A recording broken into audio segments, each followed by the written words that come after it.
ಹರೇ ಕೃಷ್ಣ. ಎಲ್ಲ ಕೇಳುಗರಿಗೂ ಶ್ರೀಮದ್ ಭಾಗವತದ ಅಧ್ಯಯನಕ್ಕೆ ಸ್ವಾಗತ.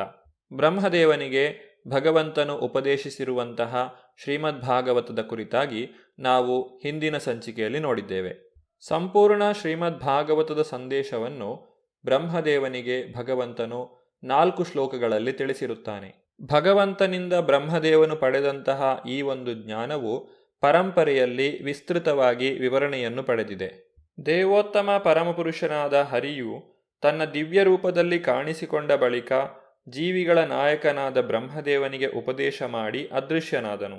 ಶ್ರೀಹರಿಯು ಅದೃಶ್ಯನಾದ ಮೇಲೆ ಬ್ರಹ್ಮನು ಕೈಜೋಡಿಸಿ ನಮಸ್ಕರಿಸಿ ಮೊದಲಿನಂತೆ ಜೀವಿಗಳಿಂದ ತುಂಬಿದ ಬ್ರಹ್ಮಾಂಡದ ಪುನರ್ ಸೃಷ್ಟಿಯಲ್ಲಿ ತೊಡಗಿದನು. ದೇವೋತ್ತಮ ಪರಮಪುರುಷನಿಂದ ವರ್ಣಿತವಾದ 10 ಗುಣಲಕ್ಷಣಗಳನ್ನು ಒಳಗೊಂಡ ವೇದ ಸಾಹಿತ್ಯವಾದ ಶ್ರೀಮದ್ ಭಾಗವತವನ್ನು ತಂದೆಯಾದ ಬ್ರಹ್ಮದೇವನು ತನ್ನ ಮಗನಾದಂತಹ ನಾರದರಿಗೆ ಉಪದೇಶಿಸಿದರು. ಪರಂಪರಾನುಗತವಾಗಿ ನಾರದರು ಅಮಿತ ಶಕ್ತಿಶಾಲಿಯಾದ ವೇದವ್ಯಾಸರಿಗೆ ಶ್ರೀಮದ್ ಭಾಗವತವನ್ನು ಉಪದೇಶಿಸಿದರು. ಶ್ರೀ ವೇದವ್ಯಾಸರು ಸರಸ್ವತಿ ನದಿ ತಟದಲ್ಲಿ ಪರಮಸತ್ಯ ದೇವೋತ್ತಮ ಪರಮಪುರುಷನನ್ನು ಭಕ್ತಿಯೋಗದಿಂದ ಧ್ಯಾನ ಮಾಡಿದರು. ವೇದವ್ಯಾಸರಿಂದ ಶ್ರೀಮದ್ ಭಾಗವತವನ್ನು ಶುಕಮುನಿಗಳು ಸ್ವೀಕರಿಸಿದರು ಮತ್ತು ಈಗ ಶ್ರೀ ಶುಕಮುನಿಗಳು ಇದನ್ನು ರಾಜ ಪರೀಕ್ಷಿತನಿಗೆ ಬೋಧಿಸುತ್ತಿದ್ದಾರೆ. ಶ್ರೀಮದ್ ಭಾಗವತದಲ್ಲಿ ಮುಂದಿನ ವಿಷಯಗಳ ಬಗ್ಗೆ 10 ವಿಭಾಗಗಳ ನಿರೂಪಣೆ ಇದೆ. ಬ್ರಹ್ಮಾಂಡದ ಸೃಷ್ಟಿ, ಉಪಸೃಷ್ಟಿ, ಗ್ರಹವ್ಯೂಹಗಳು, ಭಗವಂತನಿಂದ ರಕ್ಷಣೆ, ಸೃಷ್ಟಿಕಾರಕ ಪ್ರೇರಣೆ, ಮನ್ವಂತರ, ಭಗವದ್ವಿಜ್ಞಾನ, ಭಗವದ್ಧಾಮಕ್ಕೆ ಹಿಂದಿರುಗುವಿಕೆ, ಪರಮಪದ ಮತ್ತು ಸಾರಸರ್ವಸ್ವ. ಅತ್ರ ಸರ್ಗೋ ವಿಸರ್ಗಶ್ಚ ಸ್ಥಾನಂ ಪೋಷಣ ಮೋತಯಃ ಮನ್ವಂತರೇಶಾನುಕಥಾ ನಿರೋಧೋ ಮುಕ್ತಿರಾಶ್ರಯಃ. ದಶಮಸ್ಯ ವಿಶುದ್ಧ್ಯರ್ಥಂ ನವಾನಾಮಿಹ ಲಕ್ಷಣಂ ವರ್ಣಯಂತಿ ಮಹಾತ್ಮಾನಃ ಶ್ರುತೇನಾರ್ಥೇನ ಚಾಂಜಸ. ಸಾರಸರ್ವಸ್ವ ದಿವ್ಯತ್ವವನ್ನು ಪ್ರತ್ಯೇಕವಾಗಿರಿಸಲು ಉಳಿದವುಗಳ ಲಕ್ಷಣಗಳನ್ನು ಕೆಲವೊಮ್ಮೆ ವೇದ ತೀರ್ಮಾನಗಳಿಂದ ವಿವರಿಸಲಾಗಿದೆ. ಕೆಲವು ಸಲ ನೇರ ವಿವರಣೆಯಿಂದಲೂ ಮತ್ತು ಕೆಲವು ಸಲ ಮಹರ್ಷಿಗಳು ಕೊಟ್ಟ ಸಂಕ್ಷಿಪ್ತ ವಿವರಣೆಗಳಿಂದಲೂ ವಿವರಿಸಲಾಗಿದೆ. ಭೌತದ್ರವ್ಯದ 16 ಅಂಶಗಳ ಮೂಲ ರೂಪದ ಸೃಷ್ಟಿಯನ್ನು ಸರ್ಗ ಎಂದು ಕರೆಯಲಾಗಿದೆ. ಪಂಚಮಹಾಭೂತಗಳು, ಅವುಗಳ ವಿಷಯಗಳು, ಪಂಚಜ್ಞಾನೇಂದ್ರಿಯಗಳು ಮತ್ತು ಮನಸ್ಸು ಇವೇ ಆ 16 ಅಂಶಗಳು. ಪಂಚಮಹಾಭೂತಗಳೆಂದರೆ ಅಗ್ನಿ, ಜಲ, ಪೃಥ್ವಿ, ವಾಯು ಮತ್ತು ಆಕಾಶ. ಅವುಗಳ ವಿಷಯಗಳೆಂದರೆ ಶಬ್ದ, ರೂಪ, ರಸ, ಗಂಧ ಮತ್ತು ಸ್ಪರ್ಶ. ಪಂಚಜ್ಞಾನೇಂದ್ರಿಯಗಳೆಂದರೆ ಕಣ್ಣು, ಕಿವಿ, ಮೂಗು, ನಾಲಗೆ ಮತ್ತು ಚರ್ಮ. ಈ 15 ವಿಷಯಗಳ ಜೊತೆಗೆ 16ನೇಯದಾದ ಮನಸ್ಸು ಸೇರಿ ಒಟ್ಟು 16 ಅಂಶಗಳ ಮೂಲ ರೂಪದ ಸೃಷ್ಟಿಯು ನಡೆಯಿತು. ಪ್ರಕೃತಿ ಗುಣಗಳ ಅನಂತರದ ಪರಸ್ಪರ ಕ್ರಿಯೆಯ ಪರಿಣಾಮಗಳನ್ನು ವಿಸರ್ಗ ಎಂದು ಕರೆಯಲಾಗಿದೆ. 3ನೇ ವಿಷಯವನ್ನು ಸ್ಥಾನಂ ಎಂದು ಕರೆಯಲಾಗಿದೆ. ಇಲ್ಲಿ ಜೀವಿಗಳ ಸಮರ್ಪಕ ಸ್ಥಿತಿಯಾದ ಭಗವಂತನ ನಿಯಮಗಳನ್ನು ಪಾಲಿಸುವುದು ಹೇಗೆ ಎಂಬುದನ್ನು ತಿಳಿಸಲಾಗುವುದು. ಹಾಗೆಯೇ ವಿವಿಧ ಗ್ರಹವ್ಯೂಹಗಳ ಸ್ಥಾನಗಳನ್ನು ಇಲ್ಲಿ ವಿವರಿಸಿ ಹೇಳಲಾಗುವುದು. 4ನೇ ವಿಷಯ ಪೋಷಣಂ. ದೇವೋತ್ತಮ ಪರಮಪುರುಷನ ರಕ್ಷಣೆಯಲ್ಲಿ ಜೀವಿಗಳು ಸಂಪೂರ್ಣವಾದಂತಹ ಶಾಂತಿಯನ್ನು ಪಡೆಯಲು ಸಾಧ್ಯ. 5ನೇ ವಿಷಯವನ್ನು ಮನ್ವಂತರ ಎಂದು ಕರೆಯುತ್ತಾರೆ. ಮನುಗಳು ಮತ್ತು ಅವರ ನಿಯಮಗಳು ಜೀವನಕ್ಕೆ ಸರಿಯಾದ ನಿರ್ದೇಶನಗಳನ್ನು ನೀಡಲು ಉದ್ದೇಶಿತವಾಗಿದೆ. ಒಬ್ಬ ವ್ಯಕ್ತಿಯು ಜೀವನದಲ್ಲಿ ಯಾವ ರೀತಿಯ ಕೆಲಸವನ್ನು ಮಾಡಬೇಕು, ಯಾವ ಕೆಲಸವನ್ನು ಮಾಡಬಾರದು ಎಂಬುದನ್ನು ಇಲ್ಲಿ ತಿಳಿಸಲಾಗುವುದು. 6ನೇ ವಿಷಯವನ್ನು ಊತಿ ಎಂದು ಕರೆಯುತ್ತಾರೆ. ಎಲ್ಲ ಕ್ರಿಯೆಗಳಿಗೂ ಪ್ರೇರಣೆಯಾದಂತಹ ಕಾಮ್ಯಕರ್ಮಗಳ ಅಪೇಕ್ಷೆಯ ಬಗ್ಗೆ ಇಲ್ಲಿ ತಿಳಿಸಲಾಗುವುದು. 7ನೇ ವಿಷಯವನ್ನು ಈಶಾನುಕಥಾ ಎಂದು ಕರೆಯುತ್ತಾರೆ. ಇಲ್ಲಿ ದೇವೋತ್ತಮ ಪರಮಪುರುಷನ ಅವತಾರಗಳನ್ನು ವರ್ಣಿಸಲಾಗುವುದು ಹಾಗೂ ಅವನ ಮಹಾಭಕ್ತರ ಚಟುವಟಿಕೆಗಳೊಂದಿಗೆ ಅವನ ವಿವಿಧ ಕಾರ್ಯಗಳನ್ನೂ ವರ್ಣಿಸಲಾಗುವುದು. 8ನೇ ವಿಷಯವನ್ನು ನಿರೋಧ ಎಂದು ಕರೆಯಲಾಗಿದೆ. ತನ್ನ ಬದ್ಧ ಜೀವನದ ಪ್ರವೃತ್ತಿಯೊಂದಿಗೆ ಜೀವಿಯು ಯೋಗ ನಿದ್ರೆಯಲ್ಲಿ ಮಲಗಿರುವ ಮಹಾವಿಷ್ಣುವಿನೊಂದಿಗೆ ಲೀನವಾಗುವುದನ್ನು ಇಲ್ಲಿ ತಿಳಿಸಲಾಗುವುದು. 9ನೇ ವಿಷಯವೇ ಮುಕ್ತಿ. ಬದಲಾವಣೆಗೆ ಗುರಿಯಾದ ಸ್ಥೂಲ ಮತ್ತು ಸೂಕ್ಷ್ಮ ಭೌತಿಕ ದೇಹಗಳನ್ನು ತ್ಯಜಿಸಿದ ನಂತರ ಜೀವಿಯು ಶಾಶ್ವತವಾಗಿ ಇರುವ ರೂಪವೇ ಮೋಕ್ಷವಾಗಿದೆ. ಈ ಮೋಕ್ಷದ ವಿವರಣೆಯನ್ನು ಇಲ್ಲಿ ತಿಳಿಸಲಾಗುವುದು. ಕೊನೆಯದಾದಂತಹ 10ನೇ ವಿಷಯವನ್ನು ಆಶ್ರಯ ಎಂದು ಕರೆಯಲಾಗಿದೆ. ಈ ಪ್ರಪಂಚದ ಸೃಷ್ಟಿ, ಸ್ಥಿತಿ ಮತ್ತು ಲಯಗಳಿಗೆ ಕಾರಣನಾದಂತಹ ಭಗವಂತನ ಕುರಿತಾಗಿ ಇಲ್ಲಿ ತಿಳಿಸಿಕೊಡಲಾಗುವುದು. ನಾನಾ ಇಂದ್ರಿಯ ಸಾಧನಗಳನ್ನು ಹೊಂದಿರುವ ವ್ಯಕ್ತಿಗತ ಪುರುಷನನ್ನು ಆಧ್ಯಾತ್ಮಿಕ ಪುರುಷ ಎಂದು ಕರೆಯಲಾಗಿದೆ ಮತ್ತು ಈ ಇಂದ್ರಿಯಗಳ ನಿಯಂತ್ರಕ ವ್ಯಕ್ತಿಗತ ದೇವತೆಯನ್ನು ಅಧಿದೈವಿಕವೆಂದು ಕರೆಯಲಾಗಿದೆ. ಕಣ್ಣಿಗೆ ಕಾಣುವ ಶರೀರಿಯನ್ನು ಅಧಿಭೌತಿಕ ಪುರುಷನೆಂದು ಕರೆಯಲಾಗಿದೆ. ವಿವಿಧ ಜೀವಿಗಳ ಸಂಬಂಧದಲ್ಲಿ ಮೇಲೆ ಹೇಳಿದ 3 ಹಂತಗಳು ಪರಸ್ಪರ ಅವಲಂಬಿಗಳಾಗಿವೆ. ಒಂದು ಇಲ್ಲದಾಗ ಇನ್ನೊಂದನ್ನು ತಿಳಿಯಲು ಸಾಧ್ಯವಿಲ್ಲ. ಆದರೆ ಭಗವಂತನು ಸಂಪೂರ್ಣ ಸ್ವತಂತ್ರನಾಗಿದ್ದಾನೆ.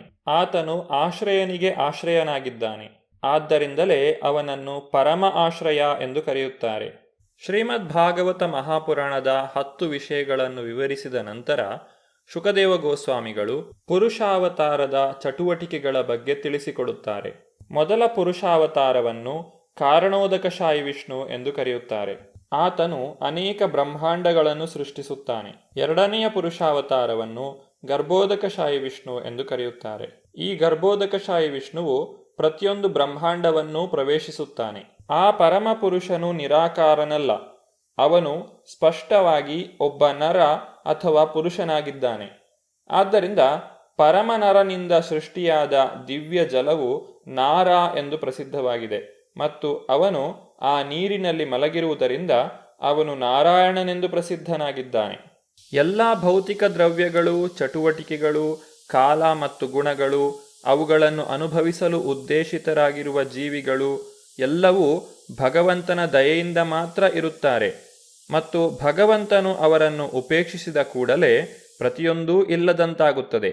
ಭಗವಂತನ ಶಕ್ತಿಯು ಒಂದೇ ಆಗಿದ್ದರೂ ಅದು ನಿಯಂತ್ರಕ ಜೀವಿಗಳು, ನಿಯಂತ್ರಿತ ಜೀವಿಗಳು ಮತ್ತು ಭೌತಿಕ ದೇಹಗಳು ಎಂದು ಕರೆಯಲಾಗುವ 3 ಭಾಗಗಳಲ್ಲಿ ವಿಭಜಿತವಾಗುತ್ತದೆ. ರಾಜನ ಅನುಚರರು ತಮ್ಮ ಪ್ರಭುವನ್ನು ಅನುಸರಿಸುವಂತೆ ಸಮಗ್ರ ಶಕ್ತಿಯ ಚಲನೆಯಿದ್ದಾಗ ಇತರ ಎಲ್ಲ ಜೀವಿಗಳು ಚಲಿಸುತ್ತಾರೆ ಮತ್ತು ಸಮಗ್ರ ಶಕ್ತಿಯು ಉದ್ಯಮವನ್ನು ನಿಲ್ಲಿಸಿದಾಗ ಇತರ ಎಲ್ಲ ಜೀವಿಗಳು ಇಂದ್ರಿಯ ಚಟುವಟಿಕೆಗಳನ್ನು ನಿಲ್ಲಿಸುತ್ತಾರೆ. ವ್ಯಕ್ತಿಯು ಮಾತನಾಡುವ ವಾಕ್ಶಕ್ತಿಗೆ ಅಗ್ನಿಯು ನಿಯಂತ್ರಕ ದೇವತೆಯಾಗಿದ್ದಾನೆ. ಹಸ್ತಗಳಿಂದ ಮಾಡುವ ಎಲ್ಲ ಕಾರ್ಯಚಟುವಟಿಕೆಗಳಿಗೂ ಇಂದ್ರದೇವನು ನಿಯಂತ್ರಕನಾಗಿದ್ದಾನೆ. ಕಾಲುಗಳಿಂದ ನಡೆಸುವ ಚಟುವಟಿಕೆಗಳಿಗೆ ಉಪೇಂದ್ರನು ನಿಯಂತ್ರಕ ದೇವತೆಯಾಗಿದ್ದಾನೆ. ಗುದ ಮತ್ತು ಉಪಸ್ಥಗಳಿಗೆ ಮೃತ್ಯುದೇವತೆಯಾದ ಯಮ ಮತ್ತು ಪ್ರಜಾಪತಿಗಳು ನಿಯಂತ್ರಕ ದೇವತೆಗಳಾಗಿದ್ದಾರೆ. ಕಣ್ಣುಗಳಿಗೆ ಸೂರ್ಯನು ನಿಯಂತ್ರಕ ದೇವತೆಯಾಗಿದ್ದಾನೆ. ಕಿವಿಗಳಿಗೆ ದಿಗ್ದೇವತೆಗಳೇ ನಿಯಂತ್ರಕ ದೇವತೆಗಳು. ಅಶ್ವಿನಿ ಕುಮಾರರು ಮೂಗಿನ ನಿಯಂತ್ರಕ ದೇವತೆಗಳು. ನಾಲಗೆಯ ನಿಯಂತ್ರಕ ದೇವತೆ ವರುಣನಾಗಿದ್ದಾನೆ. ಚರ್ಮದ ನಿಯಂತ್ರಕ ದೇವತೆ ವಾಯುದೇವನಾಗಿದ್ದಾನೆ. ಮನಸ್ಸಿನ ನಿಯಂತ್ರಕ ದೇವತೆ ಚಂದ್ರನಾಗಿದ್ದಾನೆ. ನಮ್ಮ ಶರೀರವು ಸಪ್ತಧಾತುಗಳಿಂದ ಮಾಡಲ್ಪಟ್ಟಿದೆ. ಅವುಗಳೆಂದರೆ ರಸ, ರಕ್ತ, ಮಾಂಸ, ಮೇಧ, ಅಸ್ಥಿ, ಮಜ್ಜ ಮತ್ತು ಶುಕ್ರ. ತಮ್ಮ ಮಾತುಗಳನ್ನು ಮುಂದುವರಿಸುತ್ತಾ ಶುಕದೇವ ಗೋಸ್ವಾಮಿಗಳು ರಾಜ ಪರೀಕ್ಷಿತನಲ್ಲಿ ಈ ರೀತಿಯಾಗಿ ನುಡಿಯುತ್ತಾರೆ. ರಾಜನೇ, ಎಲ್ಲ ಜೀವಿಗಳು ಅವರ ಪೂರ್ವಕರ್ಮಾನುಸಾರ ಭಗವಂತನಿಂದ ಸೃಷ್ಟಿಯಾಗಿದ್ದಾರೆ. ಇದು ಬ್ರಹ್ಮ ಮತ್ತು ದಕ್ಷನಂತಹ ಅವನ ಮಕ್ಕಳು, ವೈವಸ್ವತ ಮನುವಿನಂತಹ ಕಾಲಾವಧಿಯ ಒಡೆಯರು, ಇಂದ್ರ, ಚಂದ್ರ, ವರುಣರಂತಹ ದೇವತೆಗಳು, ಭೃಗು, ವ್ಯಾಸ, ವಸಿಷ್ಠರಂತಹ ಮಹರ್ಷಿಗಳು, ಪಿತೃಲೋಕ ಮತ್ತು ಸಿದ್ಧಲೋಕಗಳ ನಿವಾಸಿಗಳು, ಚಾರಣರು, ಗಂಧರ್ವರು, ವಿದ್ಯಾಧರರು, ಅಸುರರು, ಯಕ್ಷರು, ಕಿನ್ನರರು ಮತ್ತು ಅಪ್ಸರರು, ನಾಗರು, ಮಂಗನ ಆಕೃತಿಯ ಕಿಂಪುರುಷರು, ಮಾನವ ಜೀವಿಗಳು, ಮಾತೃಲೋಕ ನಿವಾಸಿಗಳು, ದಾನವರು, ಪಿಶಾಚರು, ಭೂತಗಳು, ಪ್ರೇತಗಳು, ಉನ್ಮತ್ತರು ಮತ್ತು ದುಷ್ಟಚೇತನಗಳು, ಶುಭ ಮತ್ತು ಅಶುಭ ನಕ್ಷತ್ರಗಳು, ತುಂಟ ಪಿಶಾಚಿಗಳು, ಕಾಡು ಮೃಗಗಳು, ಪಕ್ಷಿಗಳು, ಸಾಕುಪ್ರಾಣಿಗಳು, ಸರೀಸೃಪಗಳು, ಪರ್ವತಗಳು, ಚರಾಚರ ಜೀವಿಗಳು, ಭ್ರೂಣ, ಮೊಟ್ಟೆ, ಬೆವರು ಮತ್ತು ಬೀಜದಿಂದ ಜನಿಸುವ ಜೀವಿಗಳು ಮತ್ತು ಎಲ್ಲ ಇತರರು ನೀರಿನಲ್ಲಿ, ಭೂಮಿಯಲ್ಲಿ ಅಥವಾ ಆಕಾಶದಲ್ಲಿರಲಿ, ಸುಖದಲ್ಲಿ, ದುಃಖದಲ್ಲಿ ಅಥವಾ ಸುಖ ದುಃಖ ಸಮ್ಮಿಶ್ರದಲ್ಲಿರಲಿ ಈ ಎಲ್ಲವನ್ನೂ ಒಳಗೊಳ್ಳುತ್ತದೆ.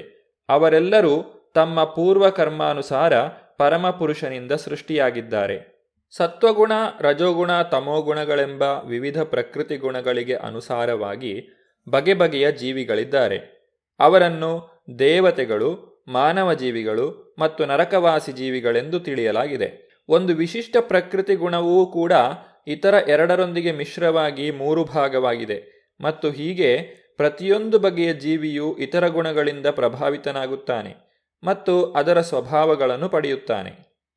ಭಗವಂತನ ಸೃಷ್ಟಿಯ ಕುರಿತಾಗಿ ಇನ್ನೂ ಹೆಚ್ಚಿನ ವಿವರಗಳನ್ನು ನಾವು ಮುಂದಿನ ಸಂಚಿಕೆಯಲ್ಲಿ ನೋಡೋಣ. ಧನ್ಯವಾದಗಳು. ಹರೇ ಕೃಷ್ಣ.